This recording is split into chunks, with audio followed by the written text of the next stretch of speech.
I want to check in on the economy and the rates decision this week by the RBA. Joining me live is the Judo Bank Chief Economist Warren Hogan. Warren, what do you make of what the RBA is saying about the economy and its, well, the decision this week, but more importantly, its guidance on rates as well?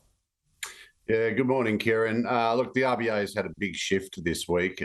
They've really started to worry about the global scene, about the disruptions to trade from these tariffs that the Trump administration announced. And although financial markets and trade negotiations all seem to be sort of stabilising and moving things in a more settled way, they remain focused on this as the big risk. So they're in a process right now, I think, of taking the cash rate down to what they would regard as a neutral setting, which is about 3.5. So they've had the cash rate over 4% for a couple of years. That's restrictive. That's sort of acting as a bit of a handbrake on the economy. Given these risks, I think they're signalling another rate cut probably in July. Maybe another one after that, but we are definitely seeing rates come back down to a level that's neither hurting nor helping the economy, and we haven't seen that now for about 2 or 3 years. And how does that compare to the expectation on the markets and broader expectations when it comes to rates?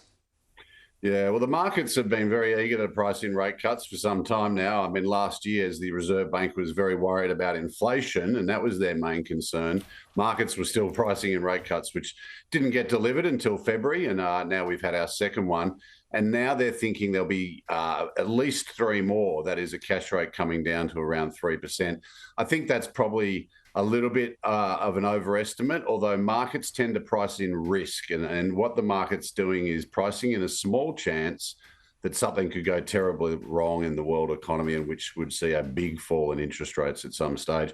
But generally speaking, economists seem to be on the same page. That is, the RBA's got another 1 or 2 rate cuts in them. But really, the message from the RBA, and I think from economists more generally, is we are in a very uncertain environment, and we've just got to really watch and wait and see how the world plays out. And so, okay, what is your view then on the likely path forward when it comes to the economy, given that uncertainty, and on rates too? Yeah, well, I think if we can just strip away that sort of fear about something going wrong in the world, the economy is actually in a recovery phase. We're seeing a better consumer spend. It's gradually improving. And of course, business investment and spending slowed down last year. It looks like it's also potentially on a recovery path. So, and of course, inflation has fallen, but I don't think anyone out there in the business community anyway will tell you that their costs are coming down or aren't keeping on rising. So, look, I have a fairly constructive view on the economy, but these challenges that we've been talking about for a number of years, whether it's the rapid growth in government spending or whether it's the inflation pressures sitting in the background, aren't going away. So if the worst doesn't play out overseas, I fear that we're not going to get much more than that 1 or 2 rate cuts. And on an economy that recovers and continues to grow next year, we could be talking about rate hikes again at some stage.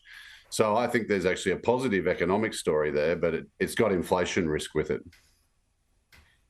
Warren Hogan, thank you as always. Appreciate it.